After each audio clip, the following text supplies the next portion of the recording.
নমস্কার, সবাইকে জানাই আমার অনেক ভালোবাসা, সেই সঙ্গে বড়দেরকে জানাই আমার প্রণাম। সবাই কেমন আছো? আশা করি ঈশ্বরের কৃপায় সবাই অনেক ভালো আছো এবং সুস্থ আছো, আর আমরাও অনেক ভালো আছি। সামটাইম উইথ রিমার আরও একটি নতুন পর্বে তোমাদের অনেক অনেক স্বাগত জানিয়ে আজকের ভিডিওটা আমি স্টার্ট করছি। বন্ধুরা, সকালে প্রত্যেক দিনের মতো আগে আমি ঘুম থেকে উঠে ফ্রেশ হয়ে নিই। তারপরে ঋষভকে সকালে কি খাওয়াবো সেই সমস্ত প্রিপারেশন করে গুছিয়ে তারপরে কিন্তু ওকে ঘুম থেকে ডেকে তুলি। আর কিছু কিছু দিন এমন হয় ও একা একাই ঘুম থেকে উঠে পড়ে, আবার কিছু কিছু দিন ও ঘুমিয়েই থাকে, উঠতেই চায় না। আসলে ও অনেকটা রাত করে ঘুমোয়, তো সেই জন্য উঠতেই চায় না। সেই রকমই আজকের দিনটা, ও কিছুতেই ঘুম থেকে উঠতে চাইছে না। আর এদিকে অনেকটা বেলা হয়ে গেছে, তাই আমি এখন ওকে এসেছি ঘুম থেকে জাগিয়ে তুলতে। আর এদিকে দেখো, ছেলে কিছুতেই ঘুম থেকে উঠবে না, তো এদিক ওদিক করছে। আর তারপরে দেখো ওকে এইভাবে কোলে তুলে নিয়ে আদর করছি যাতে ওর মনটা ভালো হয়ে যায়। আর ওকে না প্রত্যেক দিনই আমি বলি যে তুমি তো ঘুমাচ্ছিলে পাপা, ওই দেখো জানলা দিয়ে কত পাখিরা এসে তোমাকে ডাকছে। যেহেতু আমাদের জানালার পিছনেই একটা গাছ আছে, তো গাছেতে না অনেক পাখি আসে, আর ওরা ভোর থেকেই ডাকাডাকি শুরু করে দেয়। আর সেজন্য না আমার কিন্তু ঘুম ভাঙতে খুব একটা দেরি হয় না। আর আমি তো ঘুম থেকে উঠে পড়ি, আর এই যে ঋষভকে এটাই বোঝাই যে পাখিরা তোমাকে ডাকছে। এই যে দেখতে পাচ্ছ গাছটা, পাখি পাখি সেই ওই জানলায় পাখি এসছিল, এসে তোমায় ডাকছিল, বলছিল ও ঋষভ ঋষভ ওঠো। কিন্তু ও তো হাই বলো, হাই, গুড মর্নিং বলো, গুড বলো বলো বলো, এদিকে তাকিয়ে বলো, বলো গুড মর্নিং। আমি আমি এখন ব্রাশ করব। তো এখন দেখতে পাচ্ছ ছেলের হাতে ব্রাশ ধরিয়ে দিয়ে এখন ওকে একটু বাইরের দিকটা ঘুরতে নিয়ে যাচ্ছি। আর এখনও দেখো হাই তুলে যাচ্ছে, আর কিছুতেই না ব্রাশ করতে চায় না, আর বাড়িতে তো কিছুতেই করতে চায় না। তাই আমি প্রত্যেক দিন ওকে সকালবেলা একটু ঘুরিয়েও নিয়ে আসি, মানে বাড়ির সামনে রাস্তায় ঘুরিয়ে নিয়ে আসি, আর তার সাথে ব্রাশটাও করিয়ে দিই। আর দেখবে বাচ্চাদেরকে সকালবেলা একটু ঘুরিয়ে নিয়ে আসলে ওদের মন কিন্তু ভালো হয়ে যায়। আর আজকে না কি জানি এখানটায় বসে পড়েছে, তো ব্রাশ করতে বলছি কিছুতেই করছে না। তো ও প্রথমে কিছুটা এরকমভাবে ব্রাশ করার চেষ্টা করে, আর ওকে সব কিছুই আমি শেখানোর চেষ্টা করছি। তো ও কিছুটা এরকমভাবে ব্রাশ করে, তারপরে কিন্তু আমি আবার ওকে ব্রাশ করিয়ে দিই ভালোভাবে, তারপরে ওকে ভালোভাবে মুখ টুক ধুইয়ে ফ্রেশ করিয়ে দিই। আর এই যে এখন দেখো, মানে কি বলবো, যতই কাজের তাড়া থাক কিন্তু ওর জন্য না একটু হলেও আলাদা করে সময় বের করতে হয়। আসলে বাচ্চারা কোনো কাজই তাড়াতাড়ি করতে পারে না, ওরা ওদের মন মর্জি মতো চলে, আর আমাদেরকেও চেষ্টা করতে হয় ওদের মন মর্জি মতো চলার। তারপরে দেখো ওকে ফ্রেশ করিয়ে দিয়েছি। আর আজকে সকালে ওর জন্যে বানিয়েছিলাম এই যে প্রেশার কুকারে একটু ভাত বানিয়েছিলাম, তার সাথে আলু সিদ্ধ দিয়ে দিয়েছি, আর একটু বাটারও দিয়ে দিয়েছিলাম পরে, জানো তো। তারপরে এখন ওকে আমি খাইয়ে দিচ্ছি, আর খাওয়ানো শুরু করলে কিন্তু ও নানান বাহানাও শুরু করে।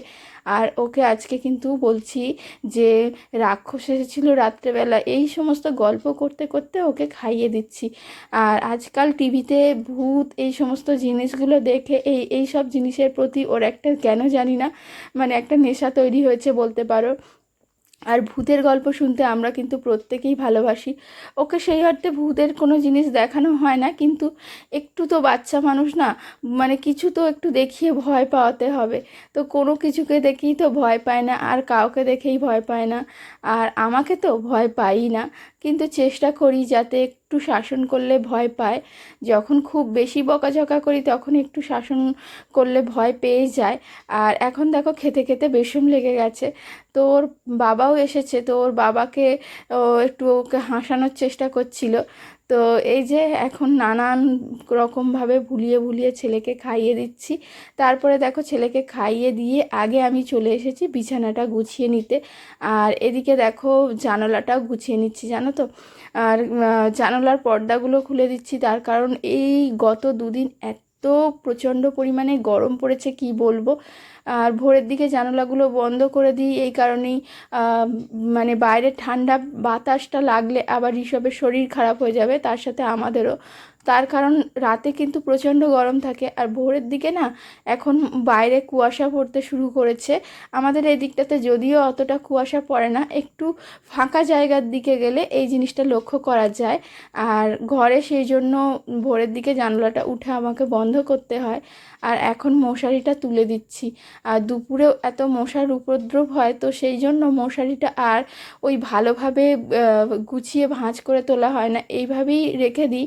তারপরে দেখো ঘরের বাসি কাজ সমস্ত কমপ্লিট করে আমি চলে এসেছি ব্রেকফাস্ট করতে। আর তোমরা তো দেখেছিলে গতকালকে আমি সয়াবিন রান্না করেছিলাম, তো সেই সয়াবিন কিছুটা বেঁচে গিয়েছিল, তো আজকে ওই সয়াবিনটা দিয়েই মুড়ি মাখা খেয়ে নেব আমি। আর আমার জন্য আর আলাদা করে কোনো টিফিন বানাইনি। তো এখন চলো আমি টিফিনটা খেয়ে নিই। তো খেয়ে নিয়ে আজকে কি রান্না বান্না করব সেটাই বসে বসে চিন্তা ভাবনা করছি। আর এই বারান্দায় একটু বসে আছি, তারপরে কিন্তু চলে এসেছি রান্নার কাজ করতে, মানে দুপুরের রান্না। তো দুপুরে দেখো এই যে মাছটা ভাজতে বসিয়ে দিয়েছি, আর এদিকে আজকে ঝিঙে কেটেছি জানো তো। তো ঝিঙের খোসাগুলো এত নরম ছিল, তো সেই জন্য ভাবলাম যে খোসাটা ভাজা যাক। আর এভাবে না ঝিঙে একটু পেঁয়াজ দিয়ে ভাজলে কিন্তু ভালোই লাগে। আর আজকে ঝিঙে দিয়ে পাতলা করে ঝোল করব, তার সাথে কুমড়োর একটু চচ্চড়ি বানাবো। আর গরম পড়েছে না, গরমের দিনে আর খুব বেশি মশলাদার খাবার খেতে ভালো লাগে না, আর সেই জন্যই একটু পাতলা করে ঝোল বানাবো। আর এদিকে দেখো ফ্রিজে 4 টুকরো মাছ ছিল, তো সেই মাছটাই ভেজে নিচ্ছি। আর ঝিঙের খোসা ভাজতে একটু সময় যায়, তাই আমি একটু কিন্তু ঢাকা চাপা দিয়েই এটা ভেজে নিচ্ছি। আর তারপরে কিন্তু অনেকটা সময় হয়ে গিয়েছে, আমি এদিকে ঝোল রান্নার জন্য তরকারিটা বসিয়ে দিয়েছি, এদিকে চচ্চড়িটাও বসিয়ে দিয়েছি। তো এখন তেলের উপরে ফোড়নে পেঁয়াজ টেয়াজ দিয়ে তারপরে আমি কিন্তু একটু ভালোভাবে কষিয়ে নিচ্ছি। আর আজকে বড়িটা দিতে ভুলে গিয়েছিলাম, তো সেই জন্য পরে বড়িটা এভাবে অ্যাড করেছি। তো সেই জন্য ভাবলাম আরও একটু ভালোভাবে নাড়াচাড়া করে নিই। তারপর এখানে দিয়ে দিচ্ছি একটু হলুদ আর একটু ঝালের গুঁড়ো। যেহেতু কাঁচা লঙ্কা দেওয়া আছে সেই জন্য আমি কিন্তু খুব বেশি পরিমাণে ঝালের গুঁড়ো ব্যবহার করি না। আর আমি তো তোমাদেরকে আগেও বলেছি আমি ঋষভের জন্য আলাদা করে কিন্তু রান্না করি না। আমাদের প্রত্যেকটা রান্নায় আমি অল্প মশলা ব্যবহার করি, আর আমরা যে রান্নাটা খাই সেই রান্নাটাই কিন্তু ঋষভকে খাওয়াই। এতে কিন্তু ওর ছোটোবেলা থেকেই কোনো রকম সমস্যা হয়নি, আর আমরাও ভীষণ এরকম হালকা পাতলা খেতেই পছন্দ করি। তো দেখতে পাচ্ছ আমার কুমড়ো আলু আর বড়ি দিয়ে নিরামিষ এই চচ্চড়িটা কিন্তু বানানো হয়ে গিয়েছে। আর যেহেতু চিংড়ি মাছ আজকে ছিল না, তো সেই জন্য চিংড়ি মাছ যদি থাকতো তো চিংড়ি মাছ দিয়েই করতাম। আর এদিকে কিন্তু আমার ঝোলটাও পুরো মানে ফুটে গেছে। এবার মাছগুলো ঝোলের মধ্যে দিয়ে দিচ্ছি, আর এবার আলুটা ভালোভাবে সিদ্ধ হয়েছে কি সেটাই চেক করে দেখে নেওয়ার আছে। আর ঝোলে এভাবে একটু মাছ শেষের দিকে দিলে ঝোলের ফ্লেভারটা বেশি ভালো হয়। তো তারপরে দেখো আমি কিন্তু সমস্ত রান্নাঘরের কাজ কমপ্লিট করে এসে ঘর মুছতে এসেছি। সকালে কিন্তু ঘর ঝাড় দিয়ে আমার পরিষ্কার করা হয়ে যায়। আর ঋষভ কিন্তু এত খেলাধুলা করে সেই জন্য ঘর কিন্তু আমাকে আবারও দ্বিতীয়বার ঝাড় দিতে হয় বেলাতেই আর কি। তো এখন ওকে স্নান টান করিয়ে দেব, তার জন্য আমি এদিকে ঘরটা মুছে নিচ্ছি, তারপরে ওকে স্নান করিয়ে দেবো। আর ঘর মোছার কাজটা আমি একদম কিন্তু সকালবেলা করি না, তার কারণ ঋষভ বেলায় খেলাধুলা করে, খাবার টাবার ফেলে মেঝেতে, তো সেজন্য আমাকে কিন্তু দু দু থেকে তিনবারও ঘর মুছতে লাগে। তো সেই জন্য এখন একটু বেলাতেই ঘরটা মোছার চেষ্টা করি। আর এমন একটা সময় গিয়েছিল জানো তো, ঘর মোছারও টাইম কিন্তু পেতাম না, হয়তো দেখা গেল সন্ধ্যাবেলা আমি ঘর মুছছি। তো সময় আর পরিস্থিতি সব কিছুই আমাদেরকে শিখিয়ে দেয়, আর কিভাবে চলতে হবে না হবে সেটাও আমরা শিখে যাই। আর এভাবে ঘরের প্রত্যেকটা কোণাও আমি কিন্তু প্রত্যেকবার মুছে নিই, যাতে কি হয় ঘরটার প্রত্যেকটা কোণা কোণা পরিষ্কার থাকে। আর এইসব কিন্তু খেলাধুলা করে প্রত্যেকটা কোণা কোণায় গিয়ে, তো সেই জন্য ঘর ক্লিন রাখা ভীষণভাবে প্রয়োজন। আর এই যে দেখো বারান্দা কিন্তু আমি খুব বেশি মুছবো না, ওই সামনেটুকুই মুছে নেব, তার কারণ ঋষভের ঠাম্মি বারান্দা রান্নাঘর এ সমস্ত কিছু মুছে নিয়েছিল। এখন শুধু আমার ঘরটাই বাকি ছিল, সেই জন্য আমি ঘরটাই পরিষ্কার করে নিচ্ছি। অনেকটা সকাল সকাল ঘুম থেকে ওঠারও চেষ্টা করছি। আগে একটু বেলা করে কিন্তু ঘুম থেকে উঠতাম, আর এখন চেষ্টা করছি একটু সকাল সকাল ঘুম থেকে ওঠার। আর সকাল সকাল ঘুম থেকে উঠলে কিন্তু দেখা যায় আমরা সমস্ত কাজ কিন্তু সময়ের মধ্যেই কমপ্লিট করে উঠতে পারি। আর যখন দেরি করে ঘুম থেকে উঠতাম তখন কিন্তু আমার সময়ের মধ্যে সব কাজ কাজ কমপ্লিট হতো না, অনেক দেরি হতো। তো সেজন্য এখন ঋষভ একটু বড় হয়েছে, বুঝতেও শিখছে। তো আমি এখন সময়ের মধ্যেই কাজগুলো কমপ্লিট করার চেষ্টা করি। গতকালকে এসে কিন্তু জামা কাপড়গুলো কেচে দিয়েছিলাম, আর এখন এগুলো শুকিয়েও গেছে, যা গরম পড়েছে। তো সেজন্য জামা কাপড়গুলো ভাবলাম আগে তুলে নিয়ে যাই, নয়তো এর সমস্ত রং কিন্তু খারাপ হয়ে যাবে। তো এখন সেজন্য ছাদে এসেছি জামা কাপড়গুলো তুলে নিতে। আর ঋষভের প্যান্টগুলো না, এলাস্টিকের জায়গাগুলো কিন্তু শুকাতে একটু দেরি হয়। আর আজকের বাইরের ওয়েদারটা ঠিক এরকম।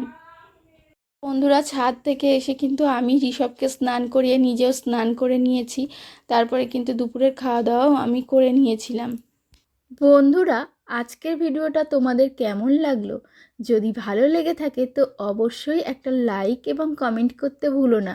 তোমাদের একটা লাইক আমাকে অনেক মোটিভেট করে আগামী দিনে আরও সুন্দর সুন্দর ভিডিও তোমাদেরকে উপহার দেওয়ার জন্য। তবে আজকে এটুকুই, দেখা হবে আগামী আরও একটি